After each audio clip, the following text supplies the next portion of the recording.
नमस्कार, मी श्रीकांत उमरीकर. आपण पाहतात अनलायझर. लाईक करा, शेअर करा, सबस्क्राईब करा. अनलायझरचं ॲप डाउनलोड करा.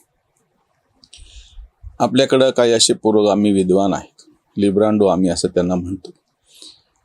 त्यांना प्रत्यक्ष वस्तुस्थिती काय हे ती न समजून घेता शब्दांचे फक्त खेळ करायचे आहेत. आता अडचण याच्यातली नेहमी अशी होती की तुम्ही शब्दांचे खेळ करू शकता. मी पण तुम्हाला काही शब्दात बोलून एखाद्या वेळेस एखादा व्हिडिओ तुम्हाला ठीक चांगला वाटेल, चालेल सुद्धा, पण याचा अर्थ असा होत नाही की वस्तुस्थिती तशी येते. काही काळानंतर म्हणा किंवा लगेचच म्हणा, जेव्हा केव्हा तुम्हाला वस्तुस्थितीची जाणीव होती तेव्हा तुम्ही आमच्यासारखे तर व्हिडिओ जाऊ द्या, पण जे काही तिथे प्रत्यक्ष राजकीय चालतं त्याला तुम्ही पाठ फिरवता त्याच्याकडे सर्वसामान्य जनता म्हणून, आणि हे सगळे विद्वान मग तोंडावरती आपटतात. 2014ला मोदी सत्तेवर आल्याच्या नंतर ह्यांनी तेव्हापासून आजपर्यंत, तेव्हापासूनच काय, खरं तर मोदी गुजरातचे मुख्यमंत्री होते आणि तेव्हापासून गुजरात दंग्यांपासूनची गोष्ट इतका ह्यांनी पूर्वग्रह ठेवलेला आहे. गुजरातमधले 13 आणि आता हे 12-25 वर्ष मोदी सार्वजनिक जीवनामध्ये आहेत. 25 वर्ष लोकांच्या समोर आहेत. प्रत्येक वेळी लोकातूनच निवडून आलेले, राज्यसभेवर वगैरे नाही. यांचे महान पंतप्रधान मौनी मनमोहन हे कायमस्वरूपी राज्यसभेवर निवडून गेले, पण मोदींनी तसं केलं नाही. मोदी गुजरातमध्ये सुद्धा आताही पंतप्रधान असताना एवढं करून नाही, आपलं जे होम स्टेट आहे गुजरात, तिथली आपली सत्ता जाऊ दिलेली नाही. आता मोदींना जवळजवळ जितका काळ ते होते तितकाच काळ आता बाहेर आहेत, गुजरातमध्ये होते. मोदींनी 2014मध्ये जे यश मिळवलं ते फक्त राजकीय यश नव्हतं. दलित आणि मुस्लिम ह्या मतांच्या आधारावरती जी काही ठराविक ठाकेतोळे राजकीय नेते मांडायचे, त्यांचं मी पूर्णपणे याच्यातलं राजकारण बाजूला ठेवतो. त्यांची ती सोय असती, गैरसोय असती, सगळं बाजूला. पण ज्याला अभ्यास करायचा आहे, ज्याला तुमच्यासमोर विश्लेषण करून ठेवायचं आहे, जे विचारवंत, त्यांची ही जबाबदारी आहे की त्या 2014च्या निवडणुकीचा अर्थ समजून घ्यावा. फक्त 31% मतं होते, पण जागा मात्र 282 मिळालेल्या होत्या. नंतर ती टक्केवारी 37% पर्यंत गेली, 36 पॉईंट काहीतरी, आणि त्याच्यानंतर जागा मात्र 303 मिळाल्या. नंतर टक्केवारी तीच राहिली, पण जागा 40 कमी झाल्या. त्यामुळे जागांचं गणित थोडंफार कमी होतं, पण सातत्यानं मोदी दलित आणि मुस्लिम वोट बँक फोडून एक नवीन वोट बँक तयार करून निवडून येतात. हे महान मान्य करत नव्हते. आणि विरोधक का हारायला लागलेत? विरोधक केवळ विरोधी आहेत म्हणून किंवा त्यांच्याकडे फार मोठा अजेंडा नाही वगैरे म्हणून हरतायत असं नाही. विरोधक अजूनही जुन्याच गोष्टींना चिटकून आहेत. म्हणजे तुम्ही अजूनही बैलगाडी घेऊन समृद्धी महामार्गावरती धावू पाहतात आणि म्हणतात की ती मोटर कशी पुढे चालली ना आमच्या बैलगाडीला. अरे ती बैलगाडी येते, बैलगाडीला तिथे परवानगी नाही, ती गोष्ट वेगळी. पण हे अजून बैलगाडीतच बसून आहेत. अजून ह्यांना ते दलित मुस्लिम, अजून ह्यांना म्हणजे कर्नाटकामध्ये आज हा व्हिडिओ तुमच्या समोर येतोय, दुपारी कर्नाटकात शपथविधी. उपमुख्यमंत्री काय असावेत, एक दलित कसा असावा, एक मुसलमान कसा असावा, एक महिला, हेच चालू आहे अजून सुद्धा. याच्यातून बाहेर यायला तुम्ही तयारच नाहीत. हे सगळं करून मोदींना बेनिफिट मिळाल्या. प्रत्यक्ष त्यांच्या सगळ्या ह्याच्यामध्ये स्वतः मोदी ओबीसी आहेत. त्याच्यासमोर तुम्ही काय ओबीसी कार्ड खेळणार आहात? एक आदिवासी सध्या राष्ट्रपती पदावरती बसलेले आहेत, तुम्ही काय आदिवासीचं कार्ड खेळणार आहात? तुम्ही ज्याला तथाकथित बहुजन समाज म्हणता ते सगळे त्यांची सगळी यादी काढा तुम्ही. मुख्यमंत्री, मंत्रिमंडळ, सगळ्यात जास्त ओबीसी मंत्री सध्या मंत्रिमंडळामध्ये. हे सगळे, मी हा संदर्भ कुठून आला? 2 पोस्ट आहेत एक्सवरच्या. एक तर रामचंद्र गुहा, त्यांनी एक लेख लिहिलेला आहे आणि तो लेख सध्या गाजतोय. कशामुळे? त्यांनी काँग्रेस आणि गांधी घराणेशाहीवरती टीका केली, पण ती टीका करत असताना त्यांचा बौद्धिक भ्रष्टाचार कसा म्हणून आम्ही ते शीर्षक दिले. त्यांनी मोदींचं किंवा राजकीय हे जे सगळं बदललेलं ह्याचं नाही विश्लेषण केलं किंवा करू पाहत. त्यांचं अपयशन ते सगळं सांगत असताना, घराणेशाही आणि ते सगळं सांगत असताना त्यांना राजकीय यश मिळालं नाही हे यांचं दुःख नाही. समजा त्यांना राजकीय यश मिळालं असतं तर यांनी हे लिहिलं नसतं, जेव्हा की त्यांचं तात्विकदृष्ट्या चुकलेलं किंवा बरोबर आहे. यांचा बौद्धिक भ्रष्टाचार हा आहे. कपिल सिब्बल दुसरे महान, ते स्वतः मंत्री होते, खासदार आहेत, आता राज्यसभेवर, ती गोष्ट बाजूला ठेवा. हे वकील आहेत ना, कोणाच्या केसेस जाऊन मध्यरात्रीपर्यंत जाऊन त्यांना तिथले दरवाजा ठोठावायचा ह्यांची हौस आहे. कपिल सिब्बल तर आवाज अशेम्ड. कशामुळं? तर त्या अभिषेक बॅनर्जीवरती अंडे फेकले म्हणून. अरे प्रत्यक्ष जीव घेतले लोकांचे, तेव्हा तुम्हाला नाही अशेम वाटलं? तेव्हा नाही तुम्हाला लाज वाटली? लोकशाहीची लाज वाटते, भारतात राहायची. आता भारतात कसं राहायचं? जा ना परदेशामध्ये, इथं तरी सुटका तरी होईल लोकांची. हे भंपक जे आहेत कपिल सिब्बल आणि रामचंद्र गुहा, हे अशा पद्धतीनं रिॲक्ट करायला लागलेत. म्हणजे एकीकडं तुम्हाला हे स्वतः काँग्रेसमध्ये नाही येत आता, ह्यांनी स्वतःच पत्र लिहिलं होतं आणि ह्यांच्यावरती जे काही एकूण सगळं हल्ले केले काँग्रेसच्या हे असेमुळं म्हणजे किती लाज आणणारी गोष्ट ह्यांनाच. हे ज्याला लाज आणतं म्हणतात ना, की त्या TMCच्या कार्यकर्त्यांनी त्यांच्यावरती अंडे फेकले, थोबाडीत मारली, धक्काबुक्की केली. त्याच्यावर ह्यांना वाटतं असेम्ड. आणि ह्याच्या स्वतःच्या घरावरती हल्ला झालेला आहे काँग्रेस कार्यकर्त्या. हे G23 23 मोठ्या ज्येष्ठ नेत्यांनी काँग्रेसच्या नेतृत्वाच्या संदर्भामध्ये जे प्रश्न उपस्थित केले म्हणून या सगळ्यांना काढून टाकण्यात आलं. त्याच्यामध्ये कपिल सिब्बल आहेत.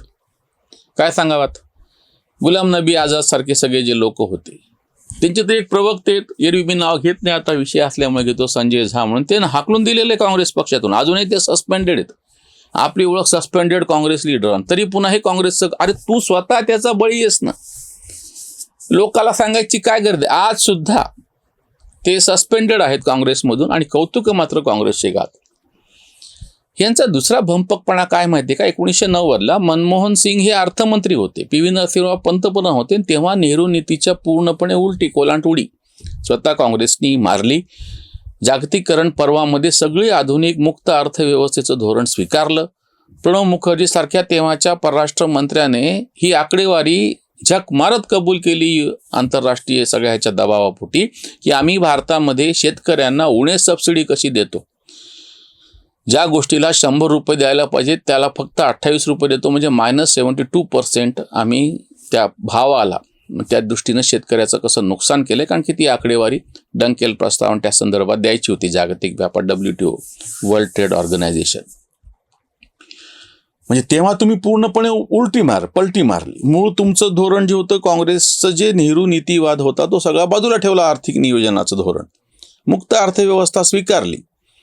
म्हणून म्हणले यांचा भंपकपणा कसा आहे. आणि हे तेव्हापासून आणि नंतर परत सोनियाच्या राज्यामध्ये तेच मनमोहन सिंग हे अर्थमंत्री झाले, तेव्हा मात्र यांनी परत फूड सिक्युरिटी कशी आवश्यक आहे, राईट टू एज्युकेशन कसं आहे, मनरेगा कसं आहे, हे भंपकपणा सगळा नेहरू नीतीतला सुरू केला. अजून एक मी तुम्हाला त्यांचा पुरावा देतो.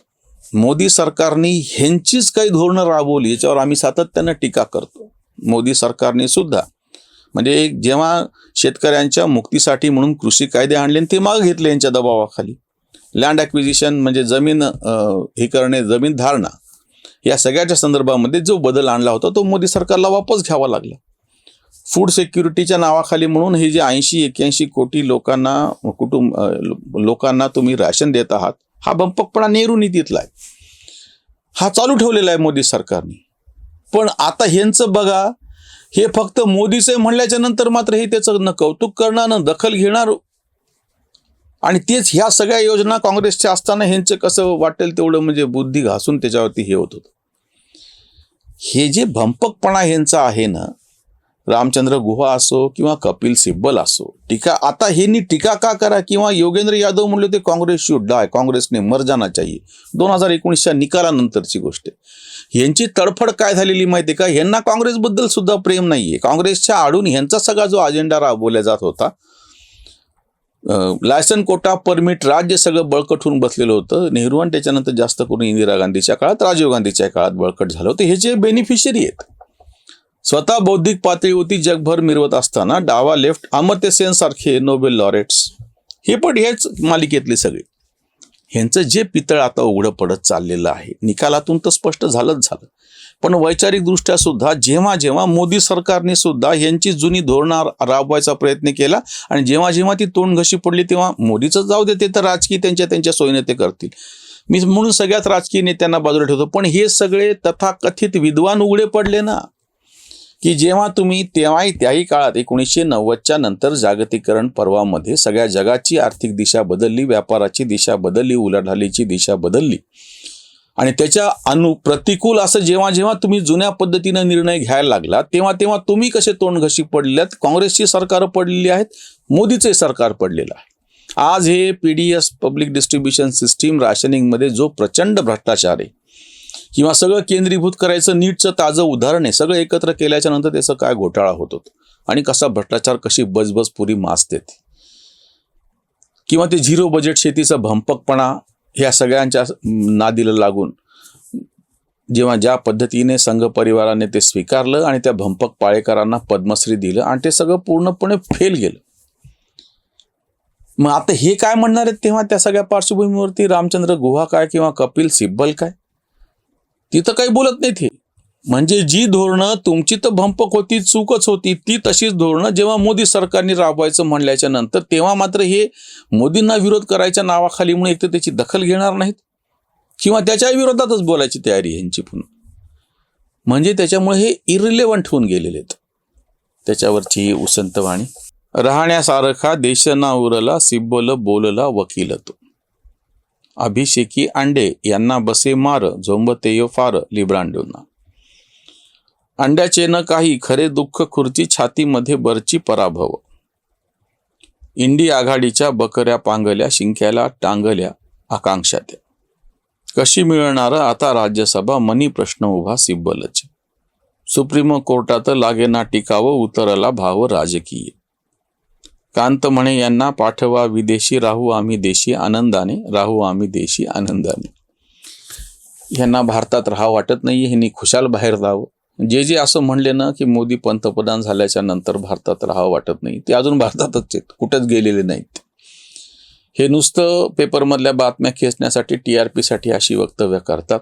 कपिल सिब्बल असो किंवा रामचंद्र गुहासारखे वरवरचा असा लेख लिहायचा की बघा आम्ही पण काँग्रेसवर टीका कशी करतोय, पण आतून मात्र ह्यांना सुद्धा काँग्रेसचं जे यश पाहिजे आहे ते काही सक्षम विरोधी पक्ष वगैरे पाहिजे म्हणून नाही, यांचे इंटरेस्ट सेफगार्ड होतात. यांच्या राज्यसभा, विधान परिषदा, यांचं पद्मश्री, यांना विविध समित्या, परदेशातले ते परिसंवाद, विमानाचा प्रवास वगैरे सगळं छानछोक ह्याच्यामध्ये जे अडकलेले आहेत.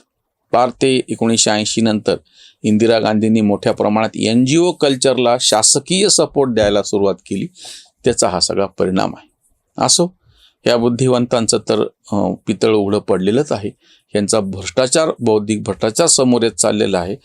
बाबरी मस्जिद प्रकरणामध्ये जेव्हा रोमिला थापर आणि इरफान हबीब सारख्या बदमाशांनी खोटे ॲफिडेव्हिट दिलेले होते की बाबरी मस्जिद ही समतल धर्तीवरती उभी आहे आणि उत्खननात जेव्हा प्राचीन मंदिराचे अवशेष सापडले, हे तर बदमाश गपचूप बसलेच मूग गिळून, पण त्यांना पाठिंबा देणारे सुद्धा कोणी चकार शब्द त्याच्याबाबत काढत नाहीये. हा यांचा बौद्धिक भ्रष्टाचार आहे. इथेच थांबूया. धन्यवाद. स्वधर्म जागृतीचा विधायक बुरुज.